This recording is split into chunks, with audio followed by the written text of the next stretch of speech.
Namaste, everybody. Nice to see you all here. Every other Sunday, we run the Sundays with Sattva program. Sattva program is an initiative started by my sister Pooja Keswani here and myself. Our sister Shweta Chikle works with us as a team member. We are all a team.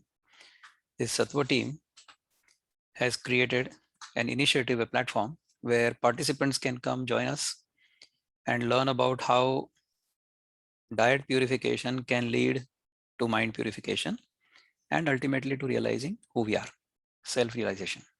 That's the ultimate goal of all human life. So all of our activities have to be geared towards that. In the initiative, we have not just guidance regarding diet purification, which is individualized. So each person who is a part of the program gets guidance based on his or her own requirements, how they can maintain their diet, how they should maintain their diet, what kind of diet they should have, what quantities, what type of things that they can eat, what type of things they should avoid, that kind of personalized guidance.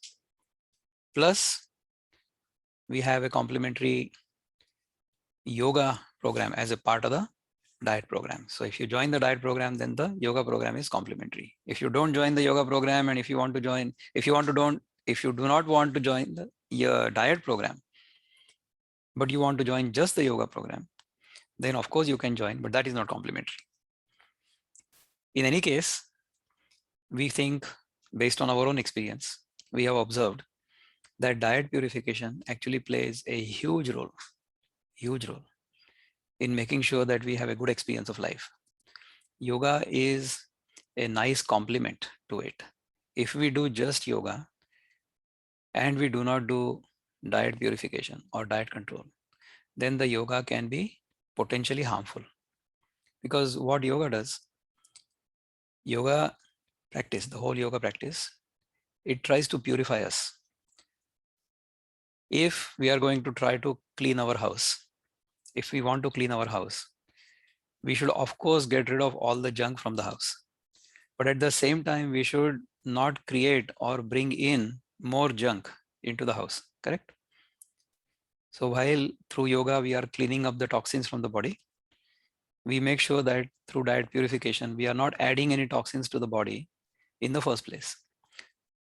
Now, if we don't add any toxins in the body in the first place, eventually the toxins will go away. So body will get detoxified just by diet purification. With yoga, the process will get enhanced. So that is why when you do the diet purification and yoga together, then the detox process happens much more quickly. And we get to our destination much quicker than we would otherwise. So both go hand in hand. I can tell you, I can assure you that if you just do yoga and don't do diet purification, you will never get there. Because the more you clean up your body, the more junk you are bringing into the body. So this process will never be over. You will keep on doing yoga and then you will never get the ultimate experience, because even as a part of yoga practice, diet purification is sacrosanct. But unfortunately, what we understand yoga as is only physical part of it. Only the impossible postures that the yoga teacher will twist us into. That's not yoga at all. In fact, I've been given 4 different bullet points. Usually in these talks, I'm given bullet points to talk about, and then I try to take up one by one and see how we can do justice to all of those bullet points. So number 1 is, what is yoga? What is yoga? See, most of the people understand yoga as these impossible twists and turns and squeezes and stretches that the yoga teacher is able to do wonderfully well, but unfortunately we are not able to do. So we try to compete with the yoga teacher, we want to imitate the yoga teacher, and then we may hurt ourselves. We should not do that. We have to, during the asanas or during the postures, the yoga postures, we have to listen to our own body. We have to be focused on our body and making sure that the body is not overstretched. If it is overstretched, then it will break. Of course, we should not do that. So yoga is not merely physical exercises. Yoga is actually a lifestyle. It's an entire lifestyle. In fact, the way yoga is understood today is a very limited portion of what the founder of yoga, Patanjali Muni, who has written an entire extensive treatise on yoga called the Yoga Sutra. Now, Patanjali would say, if we ask Patanjali, did you write this? He will say, no, no, no. I have learned this from many masters in the past. I have only compiled it. I have only systematized it.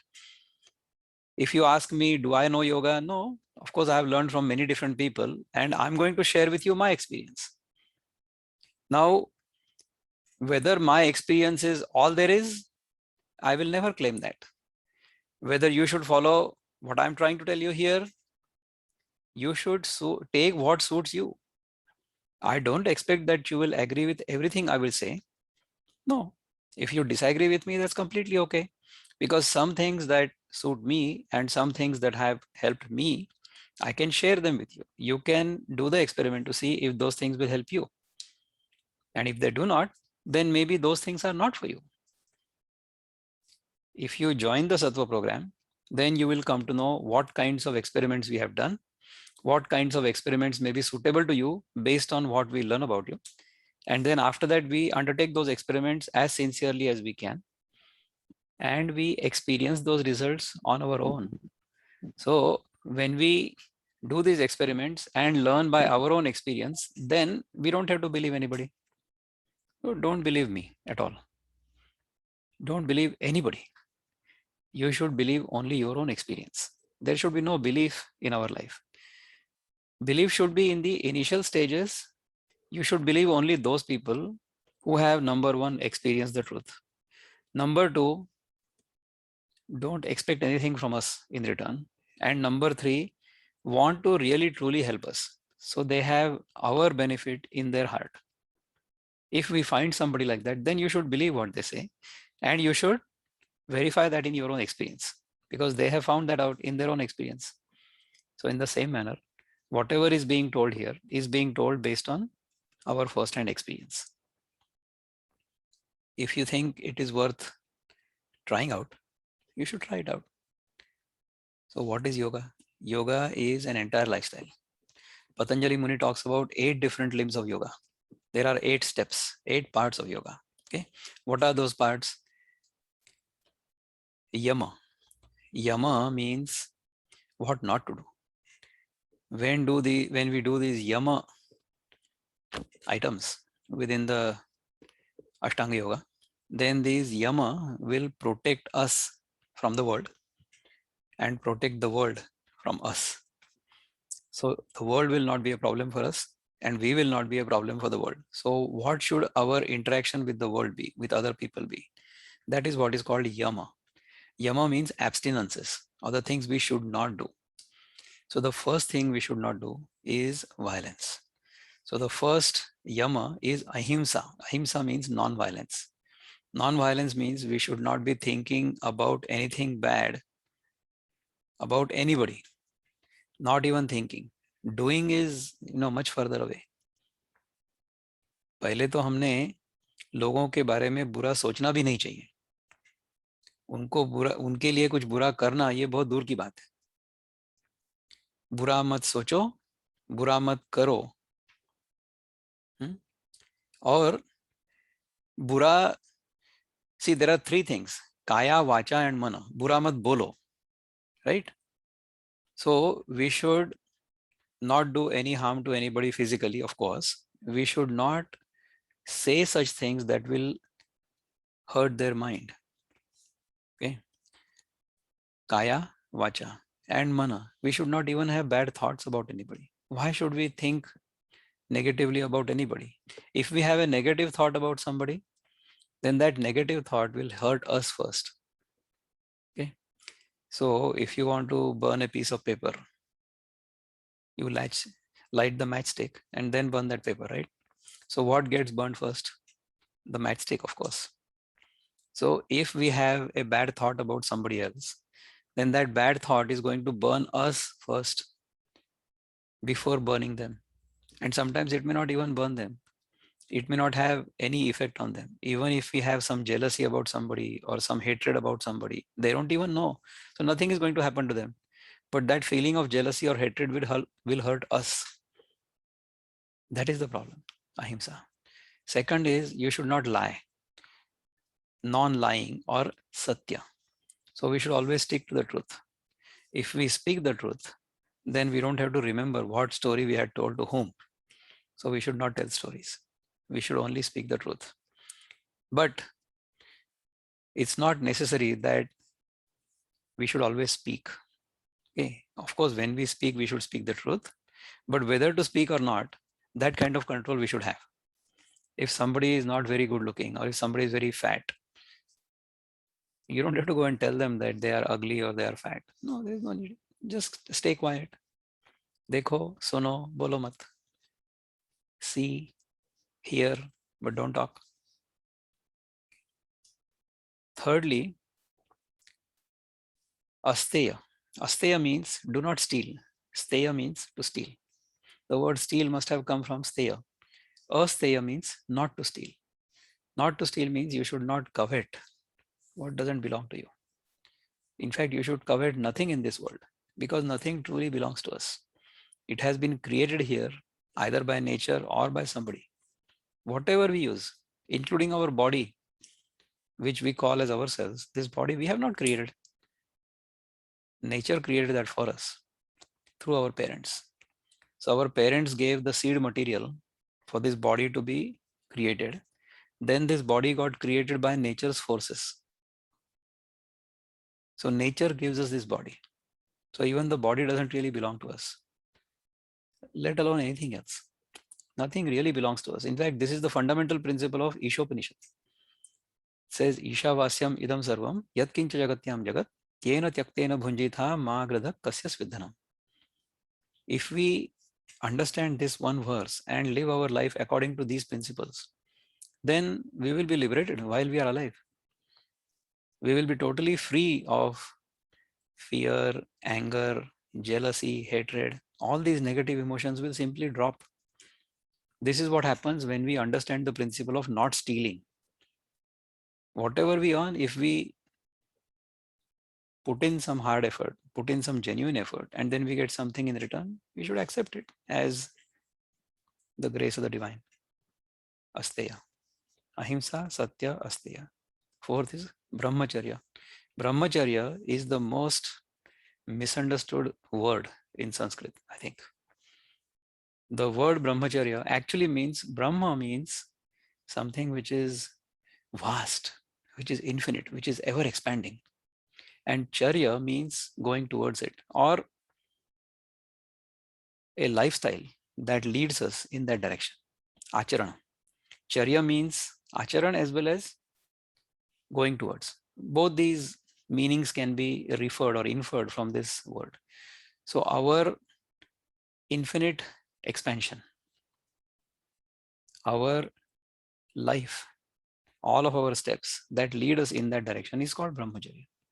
So when we have that kind of goal in front of us, then smaller goals simply get dropped off. People will look at what is being dropped off. So the Brahmachari is celibate. So people have equated Brahmacharya with celibacy. It's not celibacy, it's way more than that. Celibacy is a natural consequence of Brahmacharya. Brahmacharya doesn't mean celibacy at all. Okay. All of these rishis who have written all these things, most of the rishis were actually grihasthas. They had children and all that. Okay. So it's not that Brahmacharya means celibacy. Brahmacharya really means utilizing our body, utilizing our sense organs only to the extent they are necessary and for the purpose they are intended. That is what Brahmacharya means. So that we don't get stuck in these physical attractions and physical experiences. That is Brahmacharya. And aparigraha. Aparigraha means not to gather things around us, not to hoard things, not to collect things. Why do we collect things? We collect things because we feel we are incomplete in some manner. We have assumed ourselves to be limited and separate. So we always covet things. The more things we gather, the more invisible bonds we create with each one of the things we call as mine. Those bonds, the more such bonds we have, they will keep us grounded in one place. We will get stuck as if in a spider web. We won't be able to go anywhere. So the fewer such bonds, the freer we are, right? So aparigraha means not to collect things. Parigraha means to collect, and aparigraha means not to collect. So we've done the 5 yama, which is what not to do. When we live in this manner, then we will be welcome in the world. Everybody will welcome us because we will not be a threat to them. And the world will not be a threat to us because we are not expecting anything from the world. So these things will happen with yama. The second thing is niyama. Niyama means what things we should do. So once we have learned what not to do, we should also know what to do. So what should we do? There are 5 niyama. Niyama means practices or observances. So the first observance is shaucha. Shaucha means cleanliness. Cleanliness is not just bodily cleanliness. I just took a shower which felt great. But that is physical cleanliness. There should be internal purity also, the purity of our mind. What kind of thoughts we entertain, what kind of desires we have in our mind. That is also a part of shaucha, cleanliness. When we clean not just our body, but also our mind, our thoughts, when we purify those, then actual shaucha will happen. Shaucha. Santosha. Santosha means contentment. We may end up doing a lot of effort in life, but we may not always get the kind of result we expect. It's okay. Not everybody gets the desired result every time. Even in our experience, we will see we have done many actions in the past, many activities in the past, a lot of karma in the past, but not every karma has resulted in the expected phala or consequence. Sometimes it may happen, sometimes it may not happen, because at least 1/5 of the various things that go into creating a result from a karma, 1/5 of that is daiva, means luck. Even if we do all kinds of stuff. So let's take the example of farming. If a farmer wants to take a crop out, okay, the farmer must till the land, get rid of all the weeds and the pebbles and everything else, make sure that the land is nice and smooth and soft and everything else. Then he also must seed the field. Okay, he must plant the seeds everywhere. And then whether it rains or not, that is based on daiva, that is based on luck. Now, if the farmer is dependent only on luck, but he doesn't do the other things that he must do, then also the desired result will not happen. So we must do whatever we have to do in our life in terms of our own, what I call kartavya or prescribed duties. We should do, we must do. But even after doing those prescribed duties, sometimes the results may not happen because the daiva doesn't cooperate, right? So whatever results we get at the end of our effort, we should accept them as prasad or as a blessing from the divine. If something good happens, great, we have been blessed by the divine. And if something bad happens, then that is what the divine wanted this time. If we take our experiences of life in this manner, then we will remain content. Then santosha will happen. The third is tapa. Tapa means penance. Tapa means to heat. How do we heat ourselves? By undertaking certain practices, even if they may be difficult, but doing them consistently, doing them with great resolve, that is called tapa. So currently, Navaratra is going on. In that Navaratra, we have several participants in our Sattva program who have taken up the tapa or a challenge that they will eat only raw food, 100% raw food for at least 9 days. See what happens. That is called tapa. This kind of tapa anybody can take anytime. Our mind may think that, we should not do this thing or we should do something different, but we control our mind and we force our mind to accept and we force our body to accept the tapa that we are going through. That is tapa. Even rigorous yoga practice, yogasana practice, that yogasana practice, doing it consistently, even though sometimes it may pain, okay, but you should do that. That is called tapa. The fourth niyama is Svadhyaya. Svadhyaya means Swa Adhyaya. Swa means the self, Adhyaya means study.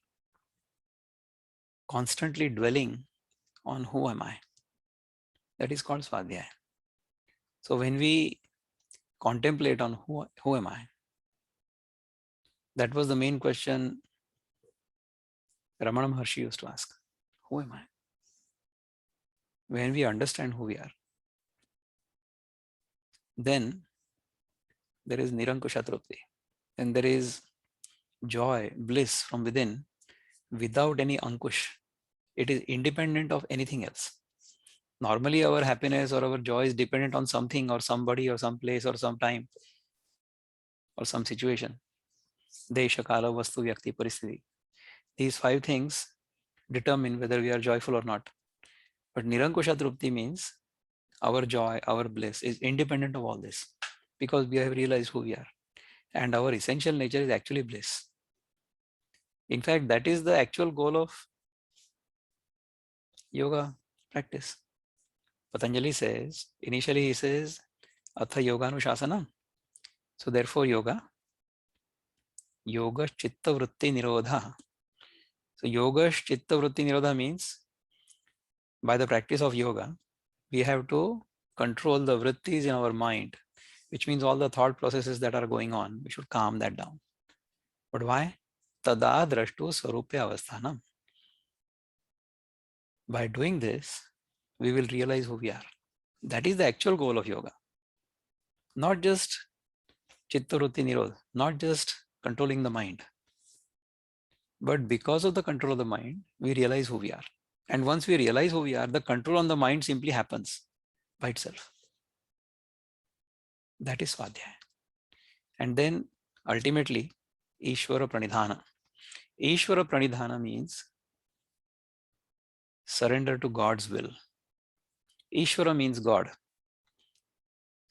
God means the entity or the energy or the power that governs, that controls the phenomenal world. That is how God or Ishvara can be defined. Ishvara can also be defined as the universal mind. In that universal mind, everything happens according to certain laws. You can say natural laws. You can say universal laws. Okay. All natural laws will merge into one principle. Okay.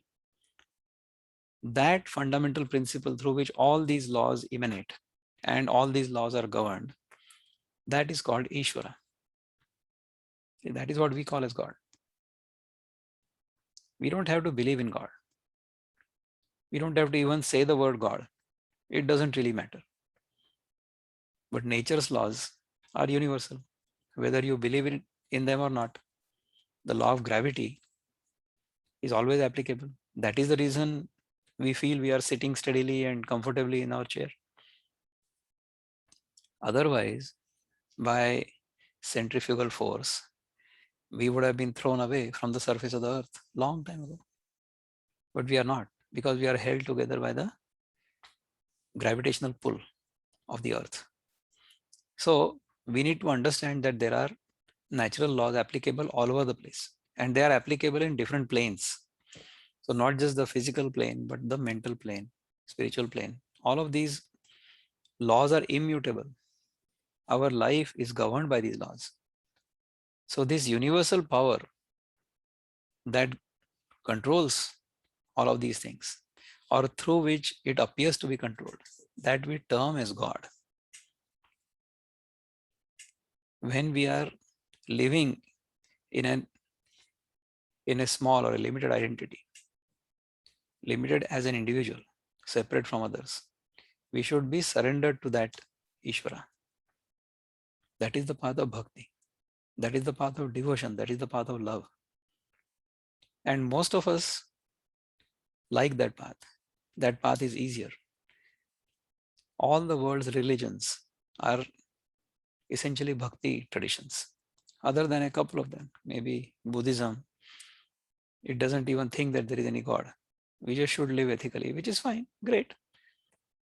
Even Buddhists are governed by the same natural laws as those who don't even believe that God exists. Atheists, God doesn't exist. It's okay, doesn't matter. Natural law will still be applicable to you. So that is how natural law is. Truth is independent of whether we believe in it or not. Whether we believe in it or not. Whether we like it or not. Whether we know it or not. Truth will always remain the truth. So our pursuit should be to try to find the truth. Our pursuit should not be to believe this or that or anybody else. If there is a belief, why should I believe that this is better than that or this is more true than that? No, both can be equally false or both could be true. Why don't we go and find out ourselves? But be surrendered to that supreme divine power that governs this entire universe. We may call it God, we may call it Ishvara, we may call it Allah, we may call it the Holy Father. It doesn't matter. Their names will be many. But we have to find out that truth ourselves. God is not outside anywhere. Ishvara is not outside anywhere. Ishvara will manifest in our own heart. That is when we will understand what God means. God realization and self-realization are one and the same thing. As long as we are in the experience of separateness, in that experience of separateness, a certain reverence, a certain surrender to God or God's will appear. Bhakti will appear. It's okay. Bhakti is a beautiful thing. Being in love is a beautiful thing. We should all do that while we are experiencing ourselves in this world as a body. Bhakti is a beautiful tradition. The path of knowledge, the path of yoga can be very tough. Bhakti is much easier. So somebody who is following the path of bhakti towards self-realization will say, why are you doing yoga? Why are you doing jnana? Why are you doing this inquiry? Just be surrendered to the Supreme Lord and you will be realized. Why not? We can do that. See, different people will have different aptitudes, different propensities, different interests. Even our interests may change in our lifetime. Depending upon what we find suitable at any given time in our life, we should pursue that. But the fundamental truths will never be altered. The fundamental truths will always remain the same because they are beyond time and place. They are desha kalatita, beyond both desha, which is space, and time, kala. If we understand these truths, then we will incorporate them in our life. Yoga is a tool to discipline our mind to be able to realize these truths. The first two steps we have talked about. Those two steps are yama and niyama. How should I live in the world so that the world is not a problem to me and I am not a problem to the world? Second is niyama. Niyama actually means I should not be a problem to myself. Because a lot of times, most people are troubled by themselves, not by others. See? So therefore, we can be our own worst enemy. Uddhared atmanatmanam natmanam avasadayet atmaiva atmano bandhur atmaiva ripratmanah. That is what Bhagavan tells us. in the 6th chapter of Bhagavad Gita. There is, we are our own worst enemies, but we can be our own great friends. That is our own mind. Our own mind can be our own enemy, and our own mind can be our own friend. So this understanding will lead us to work on our mind. If we work on our mind, if we calm it down, that is the whole practice of yoga. Yama, niyama. Third is asana. And in asana, Patanjali Muni says only a couple of things. He says thiram sukham asana. So any asana in which you can sit comfortably, when you are happy, when you are without any agitation, when you are at ease. Sthira means steady, sukham means joyful, and asana means sitting. So in any posture, if you can sit comfortably, that is called asana. That's all. Asana doesn't necessarily mean, you twist your body in impossible shapes. We do that because through those asanas, we can get certain detoxification done within the body. And we can also try to experience how being in that asana feels like. So we do a lot of asanas which look like animals. So the one we frequently do is called the Shvanasana, which is like the dog pose. And there is an Adho Mukha Shvanasana, which is looking down. Adho means down, Mukha means face. And there is an Urdhva Mukha Shvanasana. Urdhva means above and Mukha means face. So looking up Shvanasana and looking down Shvanasana, like the dog stretch. When we do that, we can understand why the dog does it like that. Dog does exactly like that. Why does he do that? Because when we do that, certain body parts are activated, loosened up, and purified. Detoxification happens. So if we do those, then we understand how that works. The Yogasana practice is very body oriented. So if we get stuck in the Yogasana practice, then we will become extremely body oriented and we'll get stuck. We don't want to get stuck. After the Yogasana, the fourth aspect of yoga is pranayama.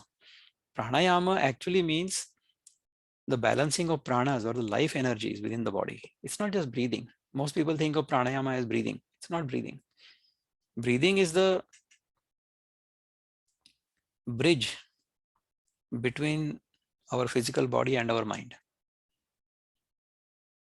Prana is the bridge between our body, physical body, and the mind. If we have a balance in our pranas, in our energies that run our body, then it is easier to control the mind.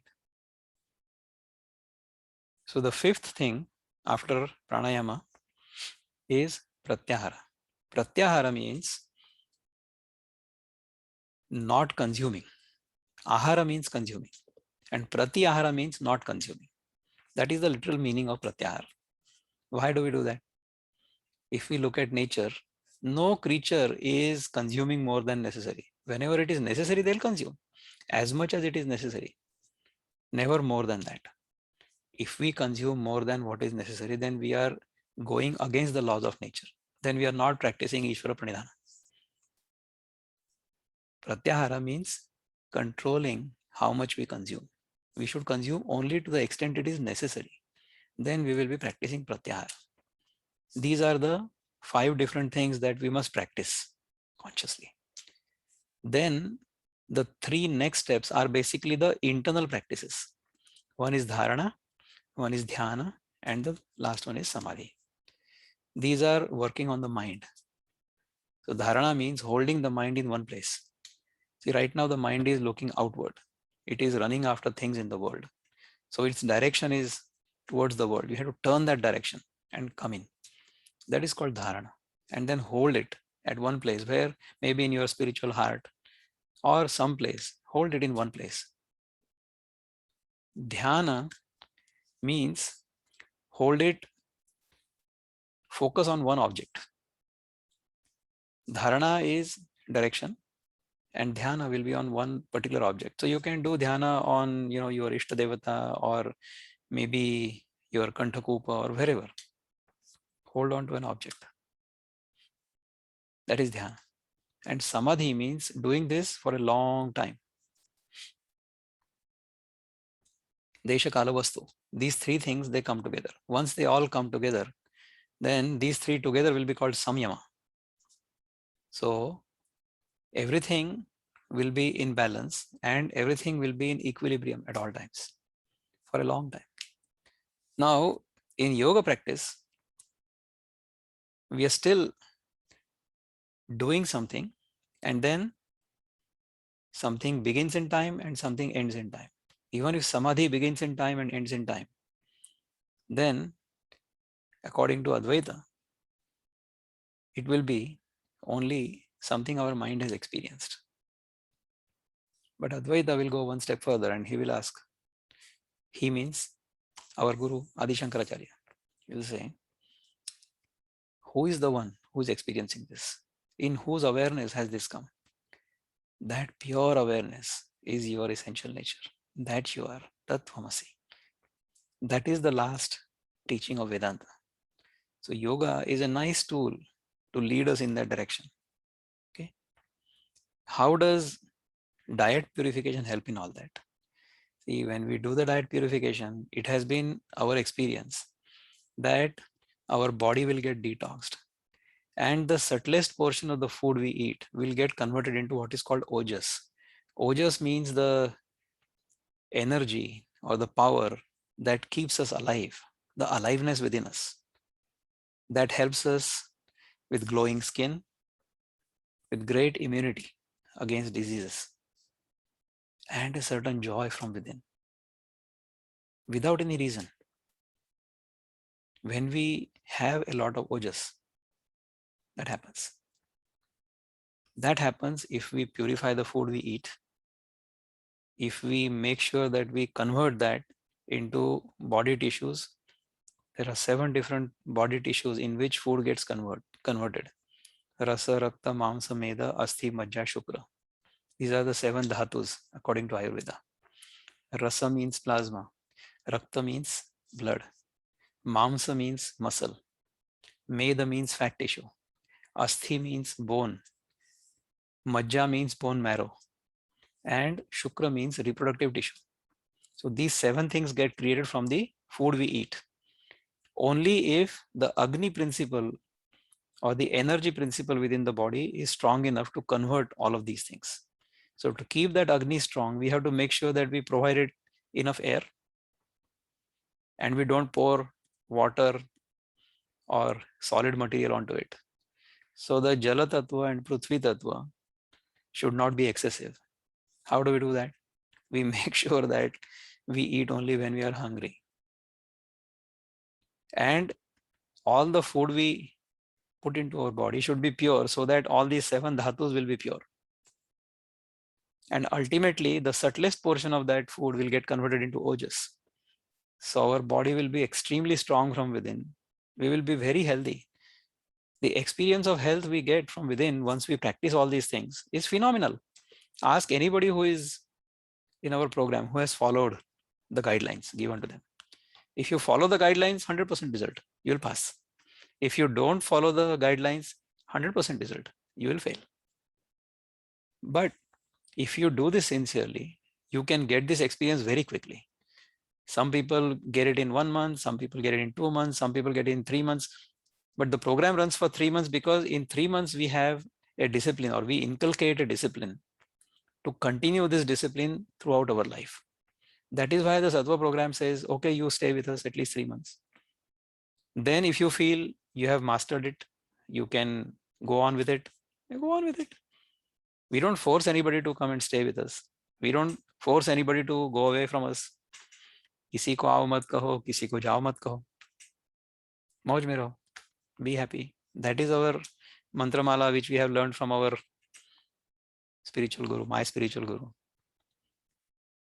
If you want to learn all of this, you can visit www.sattv.life, sattva.life, and see all the kinds of fun things we are doing there. Some of our participants have told us how their experience has been. So by all means, visit that and see how it suits you. You can even talk to us. There is a free counseling session you can book at your own convenience. You can contact our sister Pooja, whose number is given when you received the link to connect with this program. You must have received a number, so save that number. That number belongs to our sister Pooja Keswani.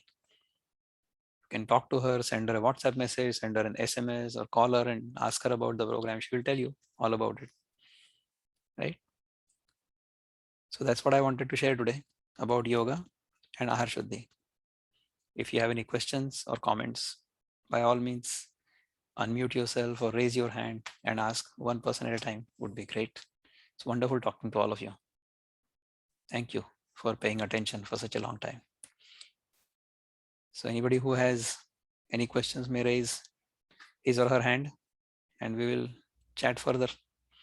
I see our mentor, Dr. Jeevanlal Gandhi here. Dr. Gandhi, would you like to unmute yourself and say hello to everybody here? Dr. Gandhi, you have to unmute again, please. To speak to every one of you during this celestial Navratri period. I wish everyone a perfect health, holistic health, body, mind, and spirit. And I think the way yoga has been explained, this is just perfect and what it has to be. Mostly as a practitioner, as a medical practitioner, I have to work with patients. They see it through particular angle, but this will give health also, physical health. It has been scientifically accepted, and there are several such experiments that it is the best mental science as well as physical science. And this is how I think today Dr. Pattarkine has explained us so well. There is nothing to say, only thing understand and obey and apply to your life. This is all I would say, and I will expect from everybody. Once you follow it, you will realize you don't need anybody's certificate. Correct. So again, I wish Dussehra is coming ahead. So this is the way of burning Ravana or taking Correct. out of our body Ravana. So I wish that this time Dussehra and Diwali should be in real sense sattvic. We should become so much sattvic that everywhere we have pureness. That's all. Thank you, Dr. Gandhi. Best Thank you for wishes your to blessings. everyone. Thank you for your blessings. I think Daulat Kawasia has unmuted. So Daulat, would you like to say something, please? No. No? By It's mistake okay. it has got. No problem. All right. Venkateshwarlu Garu, would you like to say something?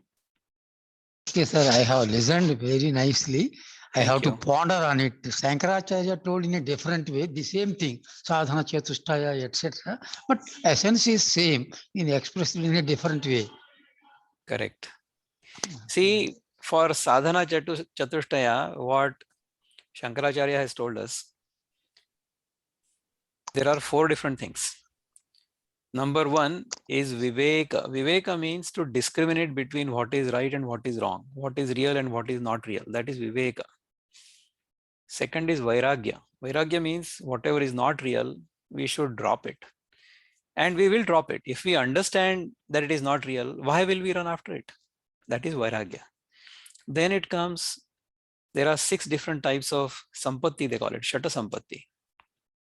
Shama, Dama, Shraddha, Samadhana, Uparati, and Titiksha. These are the 6 different things. So Shama means to control the mind, which is what we talked about in the yoga practice. Dama means control of sense organs, control of the body. That is also covered in Brahmacharya, right? Shama, Dama. Shraddha means faith in who is telling us the truth. Shraddha in Shastras, Shraddha in Gurus. Those who have, I told you who to listen to, the one who has understood the truth and who is speaking the truth. Secondly, doesn't expect anything in return from us and has the benefit, our benefit in his heart. We should believe and trust such person. That is Shraddha. We may not understand it right now, we may not experience it right now, but because such a person has said that, it must be true and I will find out. That is called Shraddha. Samadhana means a sense of balance in our life. Samadhana. And then titiksha means forbearance. Titiksha is also equivalent to the tapa we talked about in yoga. Tapa and titiksha are somewhat similar. Okay, titiksha means forbearance. Bear with whatever bad things might happen, it's okay. Be strong and bear. And uparati means going up, going above. Rati means indulgence or attraction towards things that are happening in the world. So rising above the material world is called uparati. These are the 6 sampattis we should have. So viveka, vairagya, shamadamadi shata sampatti, and then 4th one is mumukshutva. Mumukshutva means a strong desire within us to be liberated, to become free. Mumukshu word has come from moksha. Moksha means freedom. But moksha from what? Moksha from ignorance. Moksha from wrong perception. Moksha from misunderstandings. Moksha from mistaken identities. I have assumed myself to be who I am not. That is called moha. And when this gets dropped, when the kshaya of moha happens, then it is called mohata kshaya. Kshaya of moha means moksha. So dropping of our mistaken identity is called moksha. But once we understand who we are, then we realize that we were mistakenly assuming ourselves to be who we are not. So then we realize that no one was bound and no one is liberated. My essential nature was always free. I was imagining myself to be bound, and from that imaginary bondage, I have been released. So the one who is thinking is in bondage, or the one who is thinking that he is being released from the bondage, that body is imaginary. That is the ultimate teaching of Shankaracharya's Advaita. So if we understand these things, yoga is a tool towards clarifying our mind, clarifying our perception so that we will understand this. That is what the purpose of yoga is. The purpose of yoga is not the end in itself. Tada drashtu sarupya avasthanam, that is the ultimate aim. If Patanjali Muni were to come today to earth and he would see all kinds of yoga studios and everything that is going on under his name, he would faint. He would tell us that this is not what I had told you. Yoga is not just asanas. In these 190 some verses or sutras or aphorisms, I've talked about asanas only twice. Sthira Sukham Asanam and Prayatna Shaithilyam Ananta Samapattibhyam. That's what he says. Prayatna Shaithilyam. Prayatna Shaithilyam means you should be always at ease. There should be no effort, effortlessness. If we are putting in a huge amount of effort in the asanas we are doing, then that is not Prayatna Shaithilyam. Asana should happen. And the one who is realized, the one who is following nature's laws, the one who is living a sattvic lifestyle, for them, the asanas will become very easy. That is what will happen. So you should be steady in your joy, not in the asana. You should stay steady in your awareness of your own true self. That is what Sthira Sukham Asana means. We talked about Sthita Prajna in the 2nd chapter of Gita recently. Sthita Prajnasya ka bhasha samadhistasya keshava sthitadi kim prabhasheta kimasita vrajeta kim. In what, on what asana he is sitting. But then Bhagavan says, Prajahati yada kaman sarvan parthamanogatan atmanyaivatmana tushtaha sthita prajnastadochyate. So the one who is abiding in his own true self, that person will always be seated on the proper asana. That's the kind of asana practice we have to do, not the impossible twisting of the body. If we twist our body in impossible shapes and then we get stuck, then we have to call the doctor. Is that a good thing? No, absolutely not. Even in the yogasana practice, what we tell is you should bend or stretch or pull your body only to the extent it is pleasurably uncomfortable. So up to a certain point, it will be pleasurable. And then it will start becoming uncomfortable. So stop there.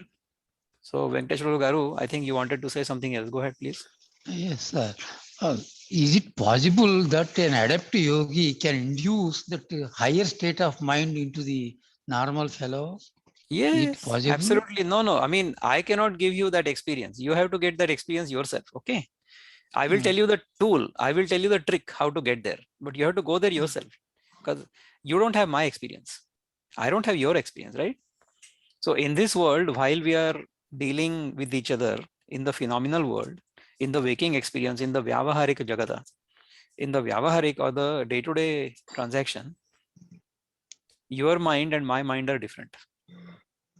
Right? But if your mind merges with the infinite mind, the universal mind, Paramatma, then you will realize that there everybody actually is the same. In fact, if you can tune yourself with the Paramatma, then you can find out what is happening in my mind, or I can find out what is happening in your mind. That is called Siddhi. That is given in Yoga Sutras also. You know, with different kind of vibhutis or siddhis will accrue or acquire. But we don't want to get stuck in that either. I have no desire to find out what is going on in your mind. Whatever is happening in my mind, I have enough fun with that. I don't want to find out what is happening in somebody else's mind. So that siddhi I don't even want. But yes, that experience you can get, that experience of serenity, that experience of calmness, that experience of peace within, you can get. Absolutely, you can get. Why not? You should come and talk to us sometime. I think it's about time. You should at least do the free consultation that we do. Join us sometime at your convenience. And then we'll see, we'll tell you how the program works. Yes, sir. That will be great. Thank you so much. Preeti, my sister is here. Would you like to say something? Preeti, Yes, Dada. go ahead and And tell people your experience, how you feel after doing yoga and Ahar Shuddhi. yeah, and I am following this Navaratra challenge of 100% raw, Wonderful. and it's amazing experience. It's every day I am feeling, means I have more and more feeling of healthiness inside me. Fantastic. And as Dada shared that the real meaning of yoga, I just now I was realizing, oh, those feelings are really inside me now. And that change has come because of this change in my diet and yoga. Fantastic. So many of our participants have experienced this from within. You see, when you look at me, all you see is my body, right? And you see a smile on my face. That's okay. But how I feel from within, how will you know? You will know that, or you will understand that, you will experience that only when you undertake this discipline for at least some time. Then you will realize why I'm doing this for the last 4 years. If something is working so well, why will you not keep doing it? Of course you will do it. So Preeti has been with us only for 3 or 4 months now, but she knows that she's going to continue this for her entire life because this is working so well. So why will you not continue to do what is working so well? Why will you get into a lifestyle that has been a problem in the past? Now you have learned how to live well.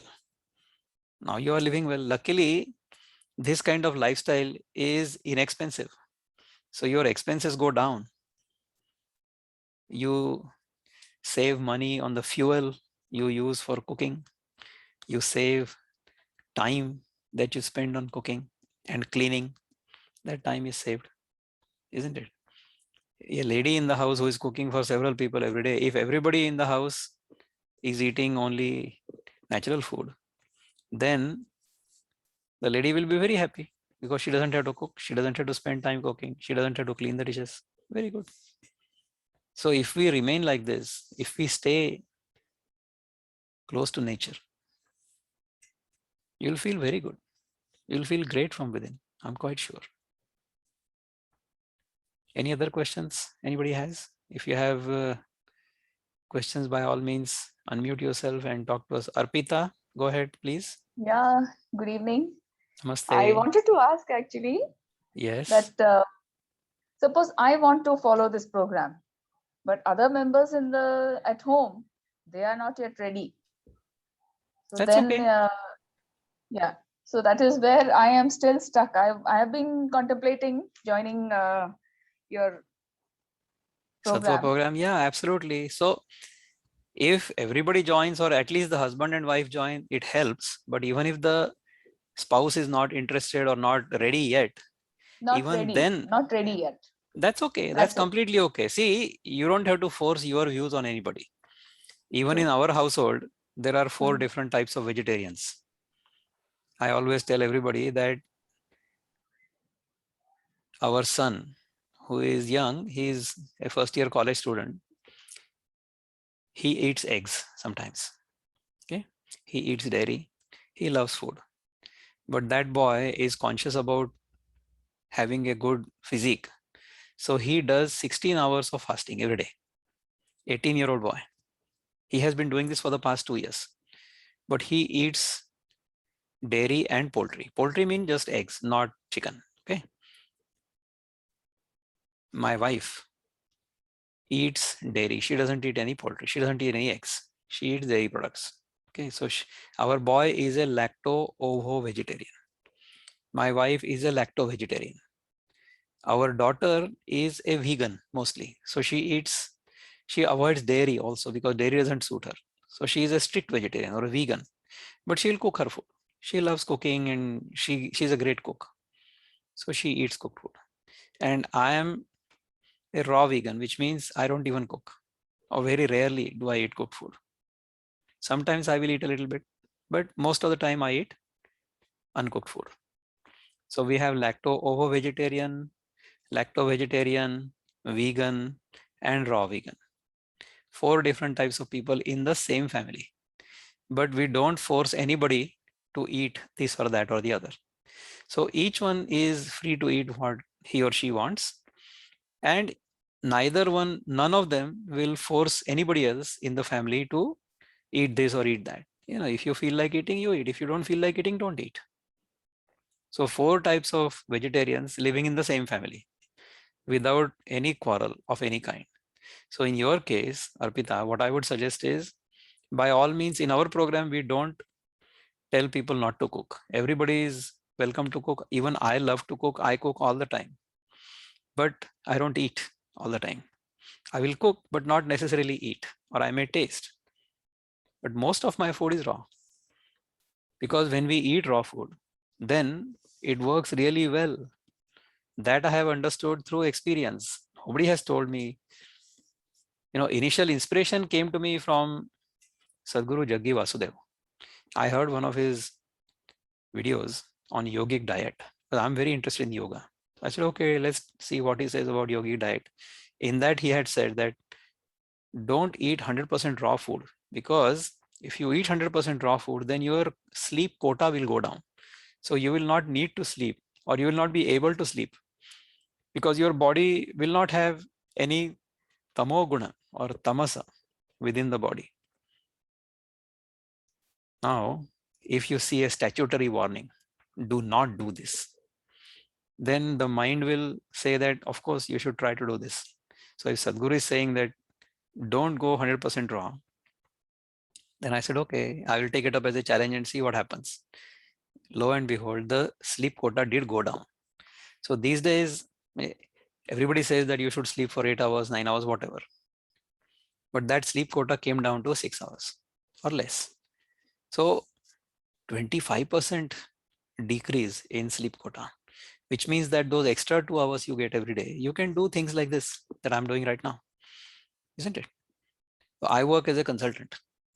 So every hour of my time is worth money, right? Whether I want to earn money or whether I want to spend that time on doing something else or contemplating like I'm doing right now, it's up to me. But I have extra time every day to spend on what I like to do or what I think is going to be beneficial.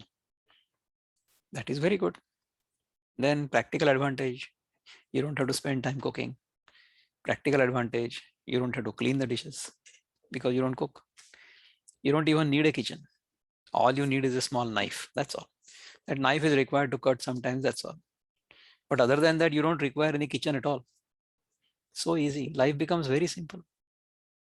And you can easily live like this. If you live mostly on fruits and soaked nuts, that's enough. That's what I mostly eat. And I love those. Many people in our program love that too. So Preeti has been doing mostly fruits, vegetables, nuts. And for the last several days, she has not eaten anything cooked. Her husband is also doing the same thing. And both she and her husband are feeling so good. By all means, call her.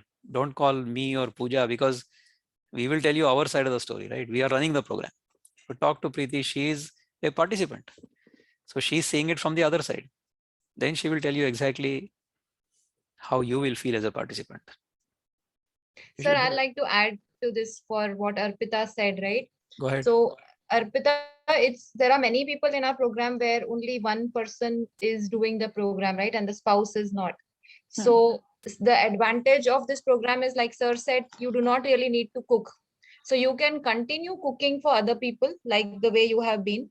Your case, you would eat cooked. We are not saying that do not eat cooked food at all, but it will be easier for you to, because you will be eating raw also, right? So you would not need to cook a lot. So our program doesn't really involve some special recipes or, special ingredients. We recommend eating whatever is seasonal and locally available. So in fact, life becomes very easy. So there are many practical advantages. So this is for everybody who wants to join. Do not worry about, doing anything special for being part of this program. So Let me show you what transformation is possible by doing this kind of lifestyle. Okay. So this is my own story. So for me, I don't have to believe. I know exactly what has happened. So initially in October of 2017, this is how I was. This is how my body was, I should say. I've been trying to tell everybody that, I'm not this body, I'm not this mind. So yes, this is how my body was at that time, right? October of 2017. I was 56 at that time. Then when I started to gradually decrease the amount of cooked food and increase the amount of raw food, in a few weeks, I knew I was going in the right direction. So slight weight reduction, not much, because I had not done it 100% yet. I was just doing gradually so that my system doesn't get too upset. But by the end of December, there was a remarkable difference. 8 kilos gone. So from 80 kilos down to 72 kilos. Then I said, okay, I've done this gradual decrease of cooked food and now I'm 100% raw. So let me continue with 100% raw for a couple of weeks and see what happens. So Arpita, I did not have to wait for 2 weeks. Within 10 days, my face changed. There was a different kind of glow on the face. Okay. And within another 4 weeks, the entire person changed. So just imagine how and what kind of transformation is possible within a few weeks. If something like this can happen to a 56-year-old man, you are much younger than I am. So in your case, it will happen much more quickly, right? So those who are interested in the physical parameters, this is what can happen. So my waist went down from 36 inches to 31 inches. Weight went down from 80 kilos to 68 kilos. I'm still maintaining about the same weight. In the last 3 or 4 years, I have not lost any weight or gained any weight. If I lose some weight, I eat a bit more. If I go around 70 or so, then I eat a bit less. I do more fasting and I come back to 68 or below. Okay. Blood pressure has gone down from, it was slightly higher. Now it is always normal. It is always below 120/80. Okay. Post-meal blood sugar used to be above 150 at one time. It went down to below 100. It's always between 70 and 100 now. Cholesterol used to be about 200. It went down to less than 150. And then I have to show you the yoga pictures just to impress you, right? So this is the kind of strength, balance, and flexibility one can experience. So if you do this practice all the time, then this is the kind of yoga practice or yoga asanas you are capable of doing. I did these asanas even today, this morning. So this kind of flexibility, strength and balance is possible. Therefore, you should very strongly consider doing this. Okay. And the inner transformation is like this. There was a renewed interest in the Gita, and Gita I understood much better. I had learned this by heart long time ago when I was a little boy, 6, 7, 8-year-old boy. 2 or 3 chapters I had learned by heart, but now I understand them. The practice of yoga has become much easier. Okay. Then cravings have gone down. Complaints are reduced. You don't complain about everything all the time. Expectations have been reduced. And there is inner joy without any reason. And then there is a feeling of love towards all fellow beings, not just human beings, but everybody. That's what happens automatically if you live in this manner. Now, take home message. After learning about the yoga thing and all the lifestyle changes and all that, what are the don'ts and do's? These you should take a screenshot and then stick on your refrigerator. Don't make sudden changes in diet. Okay, just because we have told you something, don't do that suddenly. Don't eat unless you're hungry. That is the number one rule in life. If you want to just do one rule in life, don't eat unless you're hungry. Secondly, don't drink unless thirsty. Thirdly, don't eat more than 2 meals a day. Most people who work in an office, who have a sedentary lifestyle, don't need to eat more than twice a day. If you get hungry only once a day, eat only once a day. If you are working out, if you are going out and doing physical things, if you get hungry thrice a day, by all means eat thrice a day. But usually most people can live on 2 meals a day. Don't eat past the first burp, because that's when the stomach is half full. We should fill up 50% of our stomach with food and leave the 50% for digestive juices and air. That's when the food will get mixed properly and digested properly. We should eat no snacks between meals. And then we should avoid stimulants, intoxicants, drugs, refined sugar, refined flour, processed food, and animal-derived products. All these things if we do, all these things if we avoid, of course, these are the don'ts. Then, as I said, these were the yama, and these are the niyama of our life. What are the niyama of our life? We should eat mostly natural food, local and seasonal. Whatever is grown locally and whatever is seasonal, we should eat plenty of that. Our food should be simple. Even if we cook our food, it should be simple. It should be cooked from scratch. We should eat within an hour of cooking. As soon as you cook, you should finish it. Don't keep it in the refrigerator to be eaten later. We should eat our meals during sunlight hours, because our digestive fire corresponds with the place of the sun in the sky. And we should fast overnight for as long as possible, at least 12 hours, if not 16, 12 hours, 14 hours, 16 hours, 18 hours, 23 hours. If we eat only 1 meal a day, then you'll fast for 23 hours, isn't it? The longer you fast, the better for you. And you should have a regular routine of work, exercise, meal times, recreation, rest. All of these things you should do. This is called Yuktahara Viharasya, Yukta Cheshtasya Karmasu, Yukta Swapnava Bodhasya, Yogo Bhavati Dukkha. That is the verse in Gita that tells us this is how we should live. And we should sleep before 10 o'clock. We should do regular exercise, stretches. I find Surya Namaskar to be a great stretch. I do it all the time. And then you should also play some sport, or we should pursue a hobby. If you like to dance, you should dance. If you like to sing, you sing. This is the Surya Namaskar routine we do every day. I try to do about 50 of these every day, because this opens up my system like anything. It's a phenomenal stretch. Okay, if you learn this properly and do it regularly, it will make you completely brilliant. Okay, this is the transformation our sister Pooja has undergone, the one who was just talking. She used to be 72 kilograms. Right now, she is around 56, 57 kilos. So that kind of transformation is possible. We have another sister here in Wisconsin. Her name is Mayuri. She used to be 73 kilos. Now she has gone down to 56 herself.